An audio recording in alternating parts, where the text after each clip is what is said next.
Let's give our fortune teller one last piece of information. This one will be a bit more complicated than the others. We'll ask the user to first select an adjective and then an animal.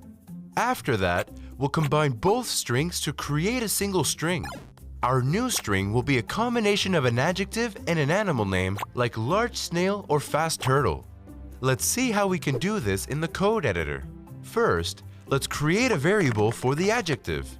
Assign it the result of a prompt instruction asking the user to choose an adjective from 3 options: fast, large, or strong. Next, create a variable for the animal. Assign it the result of another prompt instruction asking the user to choose an animal from 3 options: a turtle, a snail, or a crab. These instructions will give us our 2 strings. Before we can combine them together, we need a variable to store the result. Create the variable special animal.